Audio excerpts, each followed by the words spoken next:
ఖజానా ఖాళీ చేశారు. లంక బిందెలు అనుకుంటే ఖాళీ కుండలు దర్శనమిచ్చాయి. ప్రజలను దోచి కూడబెట్టిన సంపద వారిది. అన్ని వసూలుతో ఉన్న వాటిని కూలగొట్టారు. వాటి స్థానంలో కొత్తవి కట్టి సంపద సృష్టించామంటున్నారు. కేటీఆర్, హరీష్ రావుపై నిప్పులు చెరిగిన సీఎం రేవంత్ రెడ్డి త్వరలో టీఎస్పీఎస్సీని చైర్మన్ సభ్యులను నియమిస్తామని వెల్లడి. ఈ కథ ఏంటంటే లంక బిందెలు ఉన్నాయనుకుంటే ఖాళీ కుండలు ఉన్నాయి అనుకుంటారు. లంక బిందెలు ఉంటే అమ్మకచ్చుకుందరా మరి?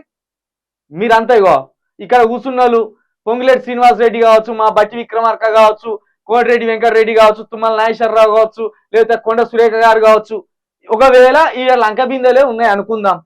లంక బిందెలు ఉంటే ఏం చేస్తారు?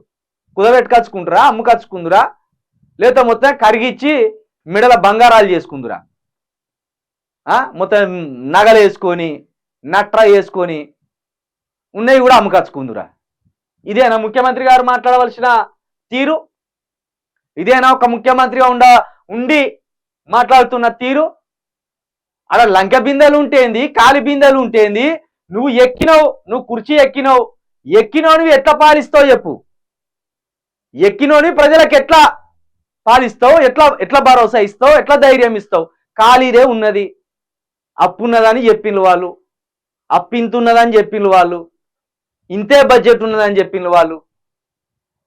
మరి వాళ్ళు చేస్తామన్నారు కదా ఆ ఖాళీ బిందెలతోటే, ఆ ఖాళీ కుండలతోటే మాకు మరొకసారి అధికారం ఇస్తే మేము ఇంకా అద్భుతంగా పాలిస్తామని కేసీఆర్ అన్నాడు. మరి ఆ ఖాళీ బిందెలను చూసి ఎందుకు భయపడతాను? అసలు ఖాళీ బిందెలు ఉన్నాయని చెప్పవలసిన అవసరం ఏమున్నది? ఖజానా ఖాళీ అయిందా? మరి ఖజానా ఖాళీ అయితే 7,700 రూపాయలు ఎవరో మంత్రికి, కాంట్రాక్టర్ చేసిన మంత్రికి ఇచ్చినామని ఎట్లా అంటారు? పేపర్లు ఎట్లా రాసుకొస్తున్నాయి? ఇవన్నీ బయటపడాలి మీ కథలు. ఇక ఇంకొక మాట అంటాను, అన్ని వసూలుతో ఉన్న వాటిని కూలగొట్టారు. మరి కూలగొడతా అంటే ఎందుకు ఆపలేదు మీరు? కూలగొడతా అంటే కోర్టులు ఉన్నాయి, కేంద్ర ప్రభుత్వం ఉన్నది, ఇగో అద్భుతంగా ఉన్న వాటిని కూలగొడతాను అని మీరు కనీసం ఎందుకు ఫిర్యాదు చేయలేదు? అప్పుడు నిజంగా పటిష్టంగా ఉన్నది. ఏది? సచివాలయం ఇంకా గట్టిగా ఉన్నది. ఇంకో 100 సంవత్సరాల వరకు సచివాలయానికి ఏం కాకపోవు. అన్ని వసతులతోటి ఏ బ్లాక్ ఆ బ్లాక్ ఉన్నది. మరి అది కూలగొడతా అంటే అప్పుడు మీ నోట్లకు జిట్టలు పుట్టినాయా? లేదా మీ నోట్లకి ఎవడన్నా మంత్రాలు చేసిండా? నోట్లకి వెళ్ళి మాట రాకుండా చేతబడిలు చేసిందా మీకు? ఏమైంది ఆ రోజు? ఇదే బట్టి విక్రమార్క కావచ్చు, ఇదే రేవంత్ రెడ్డి కావచ్చు, ఇదే కోటిరెడ్డి వెంకటరెడ్డి కావచ్చు, అప్పుడు అంటే ఈయన ఇప్పుడున్న మంత్రిగా ఉన్న శ్రీనివాస్ రెడ్డి అప్పుడు బీఆర్ఎస్ లోనే ఉన్నాడు, ఆయన మాట్లాడలేడు. మరి మీకేమైంది?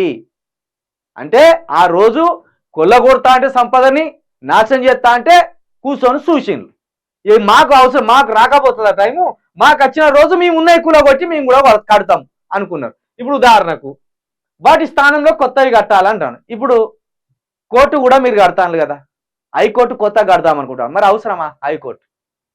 ఇప్పుడు అవసరమా హైకోర్టు? ఏ ప్రజలు పోతాను హైకోర్టుకి? ఏ సామాన్యుడు పోతాను హైకోర్టుకి? ఇది మీరు కూడా చెప్పాల్సిన అవసరం ఉంది. ఇక త్వరలో టీఎస్పీఎస్సీ చైర్మన్ సభ్యులను నియమిస్తామని వెల్లడి. ఇది కాదు, ఇది ఇంకో దగ్గరికి వచ్చినాక నీట్గా వివరిస్తా. ఇది అయ్యే పని కాదు, చెప్తా మీకు. ఇప్పట్లో ఉద్యోగాలు పడవి, ఇప్పట్లో ఉద్యోగాలు రావు, ఇప్పట్లో ఉద్యోగ నోటిఫికేషన్లు వేయరు.